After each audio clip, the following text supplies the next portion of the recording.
Well, thank you guys for joining. We are about to start the staking data panel. I'm very excited about it. My name's Colfax, and I'm a member of the eStaker community. And I just want to let everybody know that when I agreed to do this agenda slot, they did not tell me it was going to be between Danny Ryan and Justin Drake. So we'll see how it goes. All kidding set aside, I'm actually super excited to talk about staking data. It's a topic near and dear to my heart. And I admire the work that all three of these gentlemen do here. So I'm excited to meet you both today, or all three of you today, and dive into this. So instead of introducing you guys, I'd actually like you guys to just, share your name and what you're working on. Hello, everyone. My name is Hildebert. I work at venture capital firm Dragonfly. I am on Twitter and everything as Hildobby. And I publish some data on Dune dashboards, trying to make sense of who has staked how much. That's basically the high-level picture. Yeah, hi everyone. My name is Toni. I'm with the Applied Research Group at the Ethereum Foundation, and I've been building some dashboards recently. Every dashboard that has the .pix top-level domain, so it's tornado.pix, censorship.pix, mathboost.pix, mempool.pix, and reorg.pix, and mainly focused on data and research at the Ethereum Foundation. Hi, I'm Michael Sproul. I work at Sigma Prime, mostly on the Lighthouse client, but my side hustle is working on Blockprint, which is this client diversity data. Some of you probably were at my talk a few hours ago. Thank you. So let's just start off with a quick high level. What is staking data, and why is it important to look at? So I think it has various components to it. There's various ways to look at it. You can see it. I look at it out of who staked how much and who is the entities that owns this staking amount. But then there's also at a node operator level, which is a whole different thing. There's just a lot of things. I think we covered different areas of staking. So yeah, for me, it is the high level who staked what, but I'll let Toni talk about him. Yeah, thanks.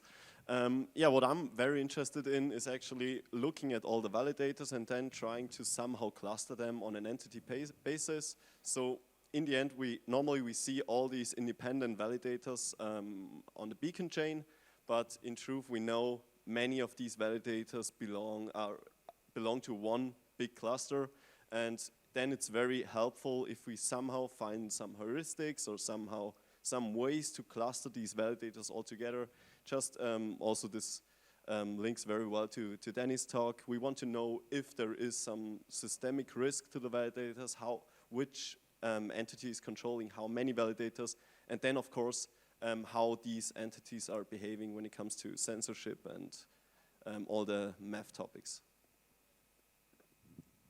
Yeah, I would just add to that and say that I think the beacon chain is a real goldmine of data because there's so much depth that you can go into on all these different metrics and different angles. Like you can look at who's controlling the stake, you can look at how they're performing, what rewards they're earning, what clients they're using. There's just so many ways that you can sort of dice it up. There's a whole networking layer that you can dig into. And I think it's just, we probably have much more data to analyze than we have resources to analyze it. So yeah, there's probably lots more projects that could be born out of this data for sure. Makes sense. So on the topics, actually piggybacking right off Danny Ryan's talk, on the topic of centralization of folks who are staking ETH, we heard a lot about why it's important to look at, but can you guys comment a little bit on why it's a difficult problem to solve, and why can we not always figure out exactly who's running validators, and why are there different strategies to do that? Yeah. First of all, it's hard. First of all, the problem is, of course, centralization. So we don't want to have a few entities that have to obey a certain jurisdiction to run a big amount of validators. Just because Ethereum is credibly neutral, right? And as soon as we have validators controlling too much of the stake, one could argue that from time to time, we lose more and more of this very important credible neutrality. And then, of course, the second big thing is censorship. So if we have many validators, for example, that have to look what OFAC tells them and have to obey the OFAC sanction list, it becomes harder and harder for normal users. I mean, currently it's only Tornado Cash and some entities that are not interacting that much with the chain, but mainly Tornado Cash that is sanctioned. And for example, it becomes harder and harder, not only for US people to use these very important privacy tools, but also for me as a European, right? It's very hard to use Tornado Cash because also the European exchanges use the tools that are made in the US, and you get a risk score based on using Tornado Cash and stuff. So I think that's a very big topic in the whole staking. Yeah. frame. So like the actions of a set of validators can have an impact on the entire network. Yeah, right. Yeah, and therefore globally for the usage of Ethereum. Right. Yeah. Would you like to add? So the bulk of my work recently in terms of staking has been trying to tag entities behind those addresses. And a difficult part is that all the decentralized actors and the protocols built on top of liquid staking and all those are very happy to be tagged. Some of the others are not, mainly centralized exchanges and stuff like this, which can be a bit trickier. So it is hard at first also to see who controls these staked ETH. And I think it is fundamental to have this picture in order to advance on the other parts of the discussion and all this. So yeah, I think I just wish there was more disclosures, I guess, from central exchange sides on their staked amount. Yeah, I agree with everything that you guys have said, but I would just say that, like, yeah, I think this tension is pretty fundamental, that there's this sort of trade-off between openness and privacy, and we want, I'm stealing something that you said when we were talking earlier, but we sort of want openness for the big end of town, the staking pools, and the big operators like centralized exchanges, but we want privacy for the individual validators. So something that all of us have to balance in the tools that we're building is, not doxing and outing solo stakers, but at the same time, sort of getting data that's useful. That's definitely a tough needle to thread, I guess.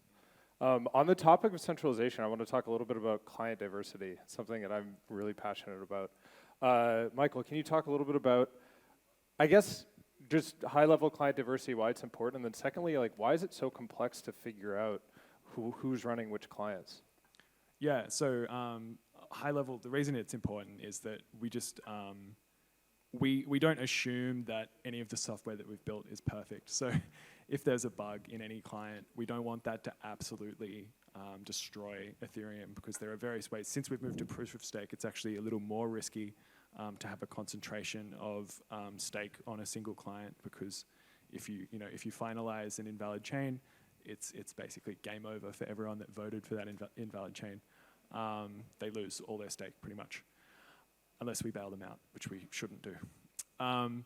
So yeah, that's kind of a difficult thing. And then in terms of the client diversity data, there's this, again, it's kind of a balance between, we could just ask people like, oh, what clients are you using? But then these systems are always able to be gamed by, if you attach any incentive to say, oh, if you run the minority client, you get an extra $10 a week, then suddenly people have an incentive to go and hack whatever that measurement is, and then you'd basically be fighting a constant arms race to try and get ahead of people, or you have to put something basically like a DRM in the binary that says oh, there's a signing key in here, and then you're fighting an arms race on DRM, and that's it's kind of anti-privacy as well, because you're outing your client usage without the users, if it's opt-out, they may not know about that, so I think that's not a good idea.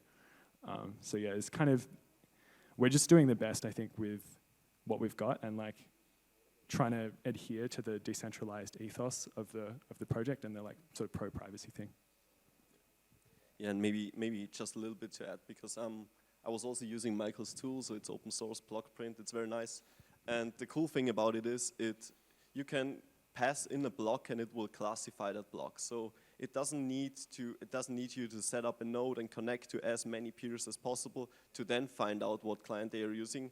But you can just take a block and then look at certain features in that block, for example, how attestations are ordered, what graffiti the block uses, and then come up with quite reliable estimate which client is used. Because on the execution layer, it's much harder. So the best approach there is probably to set up a node, max out the peers, and then connect to as many other nodes as possible, ask them which client they are using, and then disconnect again. And yeah, to do that, to kind of expand on that as much as possible to get a better overview of the whole network. So it's much easier to just look at a per block basis, but this is not possible on the execution layer because you can't look on only at the execution layer block and then tell, okay, this was for sure a Geth, this is a Geth block, or this is an Aragon block. And so talking a little bit about the difference between like the execution layer data and the consensus layer data, a lot of the staking data that we're talking about is happening on the consensus layer. Can you talk a little bit about the differences between analyzing consensus layer data versus execution layer data? Yeah, sure. I mean, from the differences, I could talk about how we leverage, for example, execution layer data in order to improve our consensus layer data by, for example, looking at the deposit address. For example, many clients use one deposit address if they stake their ETH, and then it's quite straightforward to just assume, okay, if it comes from one deposit address, then it's one entity that deployed these validators. There are other heuristics. I think you found them out, right? With looking, it's more sophisticated heuristics that you apply to the execution layer data to then find out, okay, if there is an address that is an active staker while it has sent a few ETH to some Coinbase address, then we know, okay, this is a Coinbase staker. So for some entities, it's very easy. You just look at the deposit address and say, okay, we cluster all these deposit addresses. We cluster all the public keys that came from the stake of a certain deposit address. For some, it's much harder because I'm not sure if they try to avoid that they're being clustered, but they just force us to come up with some heuristics to then identify them. Maybe you could expand on that. Yeah, so originally I was only tracking depositor address, but there's many different ways, and the goal is to have simplistic table that has all the taggings, but with a minimal amount of lines. So if one entity uses always the same address to initiate the transaction, or the same address where the ETH come from, or the same withdrawal keys, you can all leverage all these different things and tag that entity as a whole with that heuristic. And yeah, I'm trying to make sense of, it's not always the case. Some can only provide the validator index or something like this, which is harder to work with, I guess. But I try to make sense of this, and I have a table that is for anyone to use on Dune. Anyone can download it, anyone can contribute to it and add more entities that they have detected, add themselves.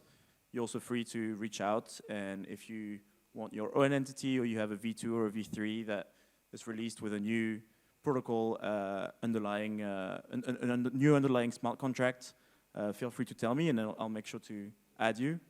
But I only touch on the execution layer data because Dune currently doesn't have consensus layer data. I am pushing them to add it. Hopefully that happens soon. And I'm excited to, once they have it, to tie both together. They are very different types of data, but I think the full picture needs both. So yeah, I can let Michael talk a bit on this.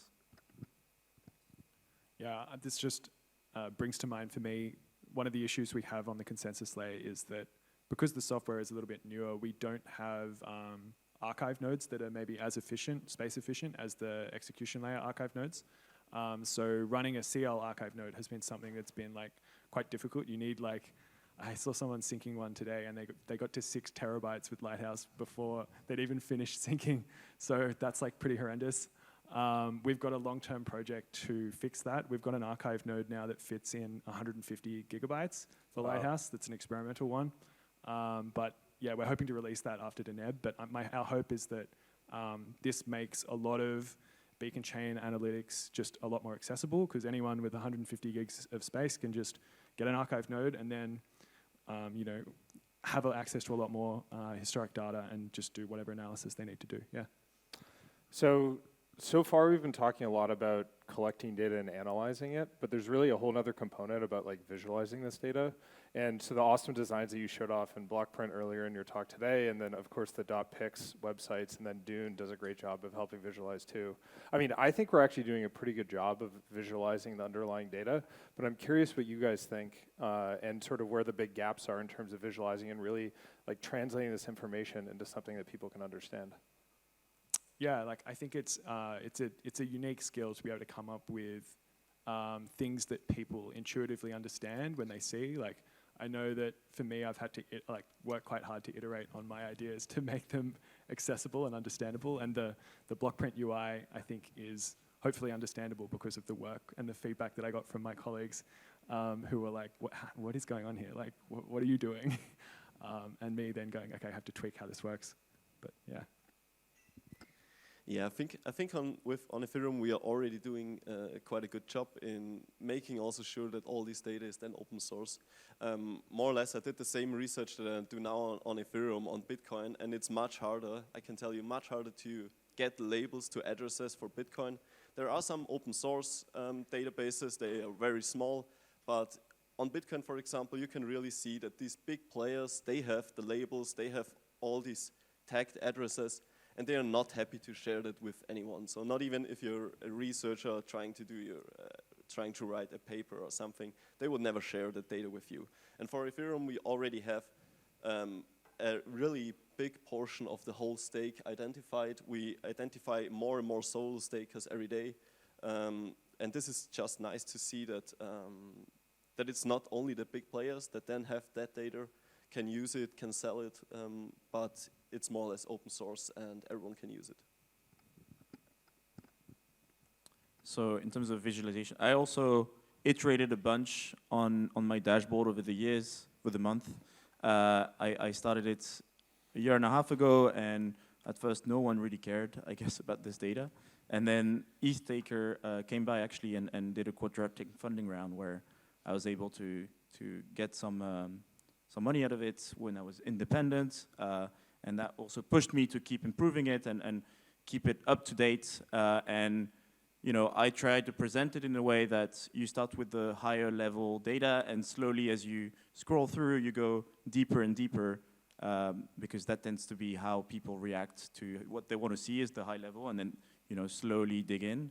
And yeah, I think as an analyst you have kind of a two-part job, which is one of them is making sense of the data, but then also the second part is making it easy for people to understand and presenting it in a really efficient manner and an easy way to understand. If you see the chart, you should directly know what you're looking at.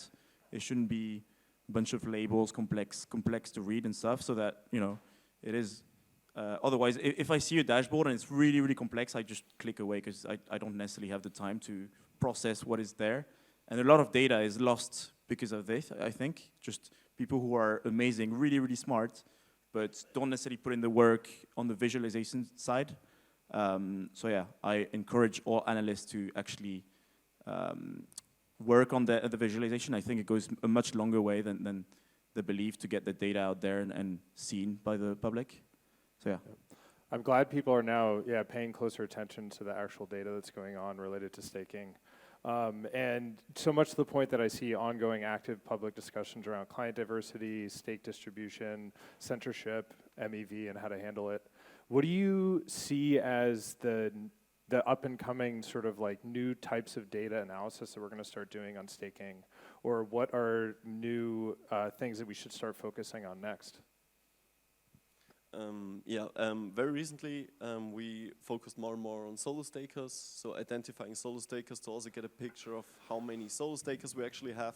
We were quite quick in finding out which validators belong to Coinbase, Binance, etc. But for the solo stakers, it's much harder to really know, is that a solo staker or is it maybe another Binance validator that just pretends to be a solo staker now? And this is not that easy, of course, because there's no heuristic that says, okay, a solo staker always looks like this, right? But of course, many solo stakers, for example, many people have used their ENS addresses to deposit ETH. Then you can look at has this ENS address been used with some big entity or not? And most of the times you can then really quickly find out, okay, we have a quite high probability of having identified a solo staker, and through that so I would say that identifying more and more solo stakers is definitely something that is coming more and more to this staking data. Cool. I understand sort of the balance between privacy and publicness for solo stakers in particular. If there is a solo staker that's listening to this and doesn't mind publicly identifying themselves as a solo staker, is there a way they can do that to help you guys out? You mean they want to be? They do, yeah. They do Okay. want to say, I am a solo staker on this Yeah. address. Ideally, there's some way we can prevent people from falsely claiming that. But yeah, if somebody's watching this, is there any way they can help out? I mean, especially when it comes to solo stakers, right? I guess privacy is very important. So even if solo stakers would just provide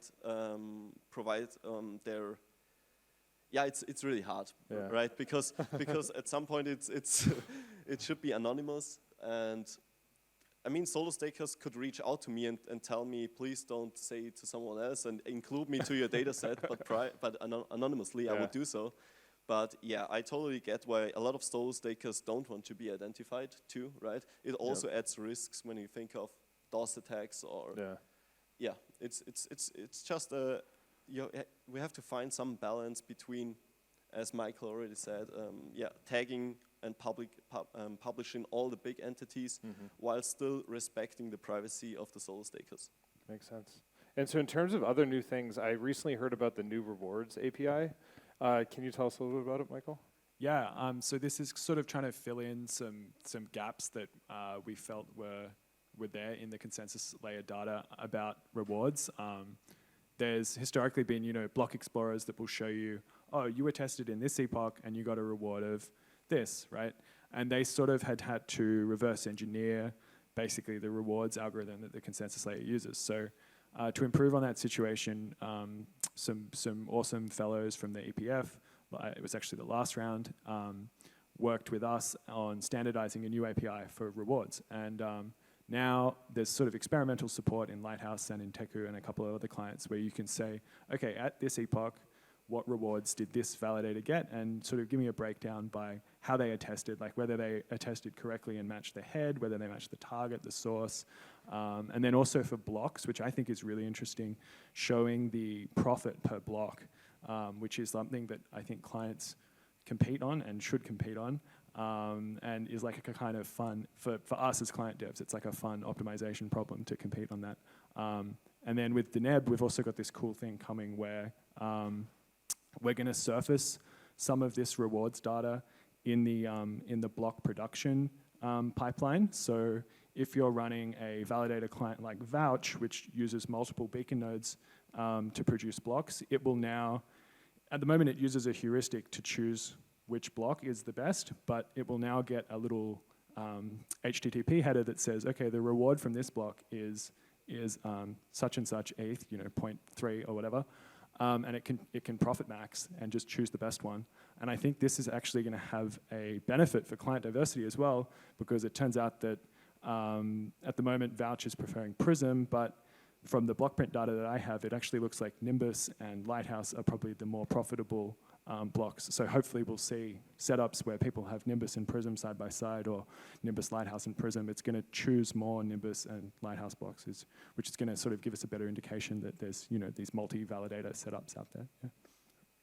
And so I enjoyed talking to you earlier a little bit, Toni, about how you got involved in staking data and making it more visual. And I, of course, know Dune is an amazing tool for people to just experiment and play around. If somebody wanted to get involved and try and help out, or just learn more about how to analyze staking data, can you make any recommendations for how people can get started?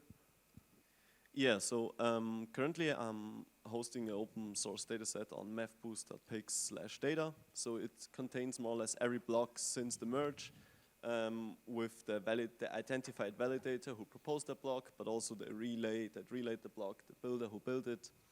And it's open source, so everyone can download it. It's in Parquet format. I've made quite good experience with that, so people are really using it. And it's also quite cool because any visualization that you can see on mevboost.pix can be generated from that data set. So it's quite rich in information. But yeah, if you know how to deal with that, then it's quite simple to actually rebuild the whole website. Very cool. Yeah, so I think, so there's two parts to making data. There's the data engineering and then the visualization. And the data engineering with open data sets like his, or I also have some on Dune, I think those go a long way to make it easy to actually leverage those and visualize what you want to see that may not be currently available. So I encourage anyone to play around with those data sets. If you have trouble downloading some of Dune, you can always reach out. As long as it's not to put it behind a paywall, I'm happy to provide it. So yeah, I encourage all researchers to dig into the data. That may be angles that we are not looking into.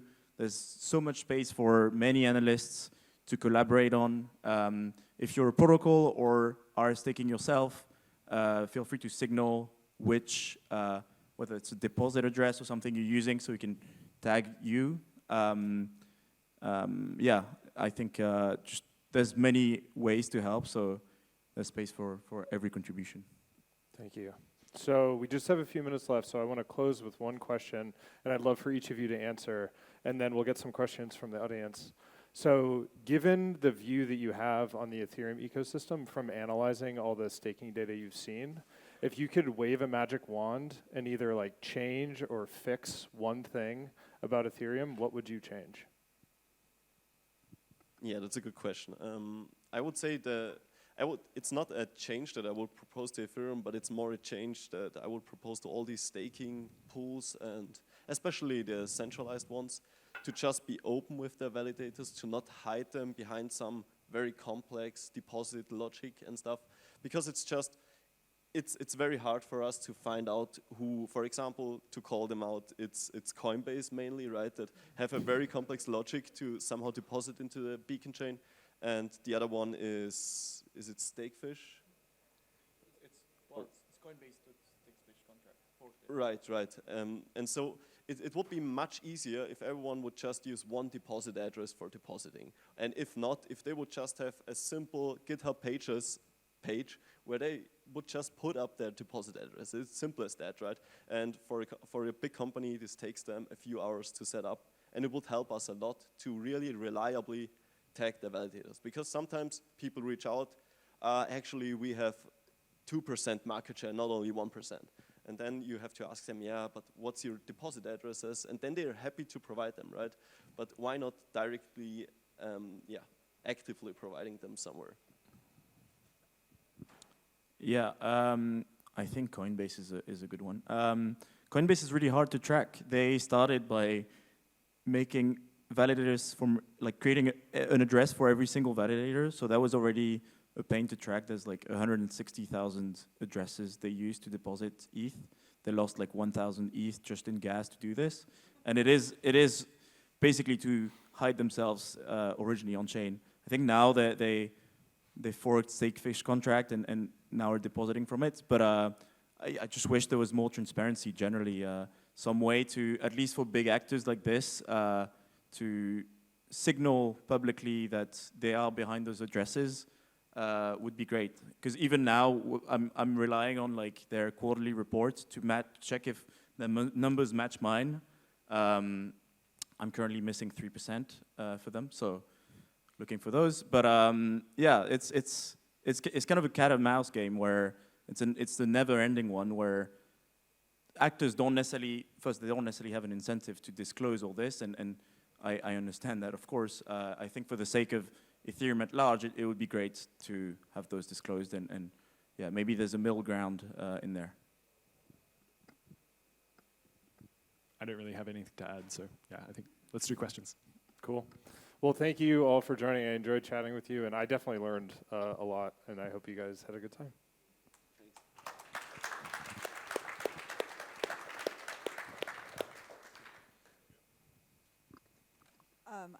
Hello, test one.